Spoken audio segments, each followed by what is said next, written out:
Hey everybody, have a tough decision for quarterback, start, sit in week 6. We got you covered. All the latest news, injuries, buys, whatever it is that's making your decision tough, we're going to help you out. Make sure you stick around till the end when we tell you which quarterbacks are going to win you your week and which quarterbacks are going to bust. All right, so let's get into the obvious big news, which is Dak Prescott. Tough news. I mean, obviously, we all know what happened. Chris, you dropped the instant reaction video there talking about that whole situation. So if you haven't seen that, of course, guys, check that out after this. That means Andy Dalton now back as a starting quarterback in a pretty good situation, I would say. The obvious question is, what's going to be the drop off? We know obviously he's not going to put up ridiculous numbers like Dak was. A lot of people were basically riding him to victory for those first 4 weeks. And now you have the rug pulled out from under you. If you were a Prescott owner, then you probably went and scooped up Dalton. But what are you going to expect? And is he a better starting option than some of these other guys that you might be able to stream? Some guys that we're about to talk about later. I like Dalton a lot this week. We talked about it. He's the best backup in the NFL. He's pretty much a starting quarter. Like for a lot of teams, he would be starting. He would definitely be starting for my football team. That's for sure. And he's got weapons all around him. He's in a great situation. Good matchup this week against Arizona. Arizona really bad against the pass. Patrick Peterson, not what he was. This secondary, not what it was. I think he's going to have a really good week. I definitely do think he has top 10 upside. I think if you are a Prescott owner and you grabbed him, you can start him with confidence. Or if you didn't have Prescott and you just are trying to stream and you grabbed him, or if you're in a super flex type of league and you grabbed him, start him with confidence this week. Yeah, and obviously, like you said, if you had Prescott and you were able to pick up Dalton, that's your obvious replacement. The question is he startable right away? Well, you know what? Dallas hasn't changed who they are. They still have a terrible defense, right? Mainly due to injuries, but they're still not going to stop anybody. They're not going to stop Arizona, that's for sure, that offense. So they're still going to have to pass a lot. And so Dalton, I mean, obviously the upside isn't the same, but it's pretty good. So I feel like you can start him with confidence as a Prescott replacement. Or if you have another guy, obviously, Russ is on a bye week, Drew Brees on a bye week. And of course, last week's waiver wire wonder is Justin Herbert, who you want to feel like you could just start him the rest of the season. Well, you can't this week. So what about some other players here? Let's talk about Cam Newton, who looks like he's going to come back. Obviously missed the week they missed the whole game because of him and Stephon Gilmore. So, I mean, if he's deemed healthy, he's tested negative, he's going to play. Looks like he's starting. You just put him back in your lineup. Yeah, I do like Cam Newton a lot this week. I know people look at Denver and they think, oh, it's a bad matchup, but Denver really not that good against the pass either. They're really good against the run, not that good against the pass. I think this is going to be a Cam Newton, James White type of week. I think he's going to give you some with his legs because I think he's going to have to. We talked about Damian Harris on the running back one. I don't think he's going to have a big game. He might get the touches, but I don't think he's going to be able to do much with it against this defense.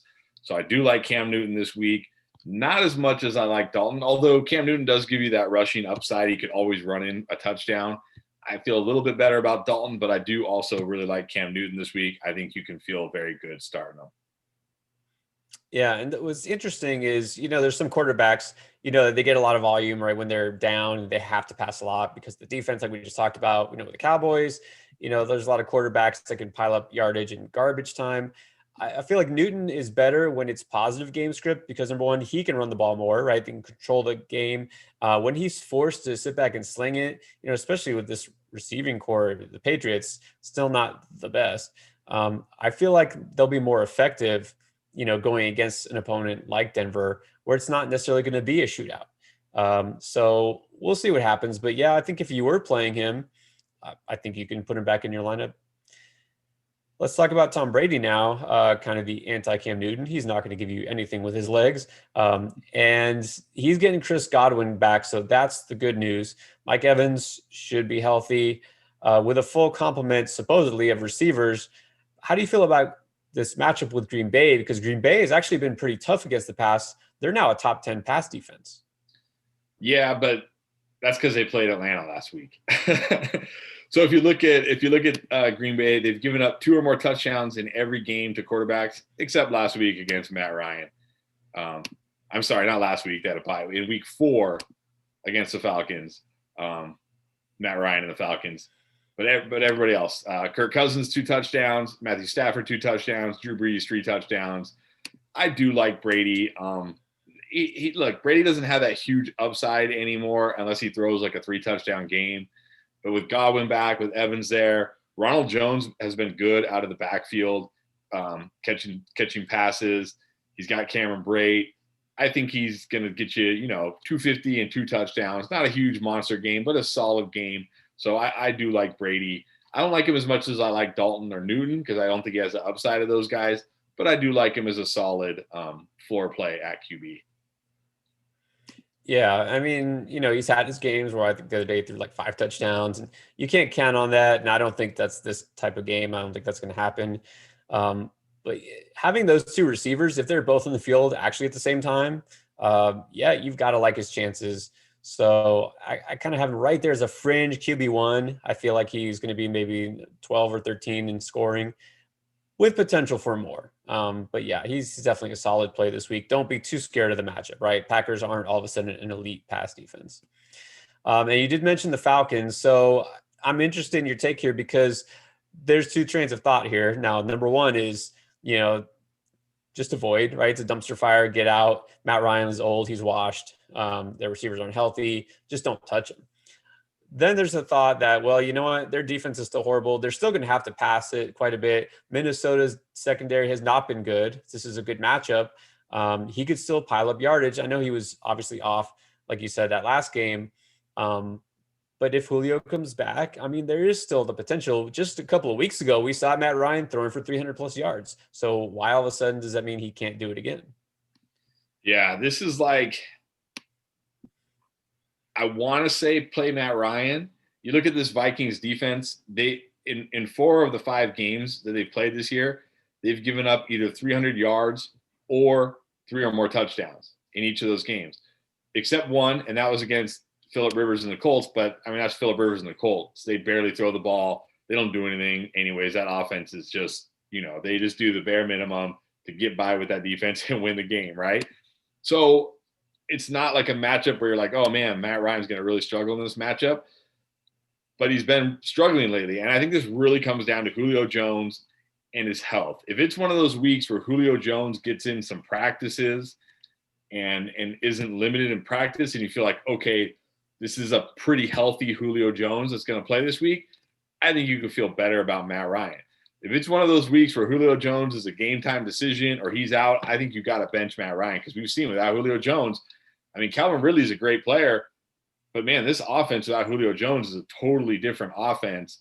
And the one thing about the Vikings, they play really slow. They run the ball more than any other team. Their pass rate in neutral situations is the lowest of any team. It's less than 50%. They want to just run the ball, play slow, keep it a low scoring, ugly game. And that is not good for the opposing quarterback. So not feeling great about Matt Ryan. If Julio's back and healthy, I feel okay about him, but this really comes down to that. And even then, I don't feel like fantastic. This isn't like one of those 300-yard, 3-touchdown weeks for Matt Ryan, at least I don't think. In the past, it would be, right? It would be like a no-brainer. I mean, Matt Ryan, I remember beginning of this year having him as a top 5 quarterback. And he actually was a couple of times, and the wheels fell off. I do feel like now that Quinn is gone, that maybe they'll wise up and say, hey, maybe we should try to run the ball a little bit more. Todd Gurley actually looks healthy and good. Maybe we should not expose our defense as much as possible. Maybe we'll slow the game down, like you said, and especially with Julio not 100%. So I can't guarantee that'll happen, but yeah, I just don't think the volume necessarily will be there.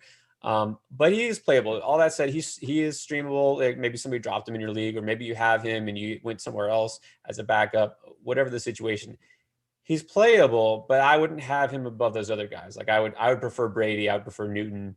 I'd prefer Dalton. So. And then the other side there, Kirk Cousins going against Atlanta. It seems like a no-brainer, right? Maybe he should be a top 10 quarterback. Well, I had him as a top 10 quarterback last week. He didn't pay off. I mean, he kind of did what he does. He threw like 250-ish yards. It was what we would consider a smash spot based on how many yards Seattle was giving up through the air. maybe because he didn't need to because the running game was working so well. So without Dalvin Cook, again, this is the smashiest of all spots against Atlanta's defense. I mean, but do you put Kirk Cousins in ahead of any of those other guys? I mean, yeah, this is as good as it gets for a quarterback. They've given up over 300 yards in every single game of quarterbacks. They've given up 2 or more touchdowns in every single game but one.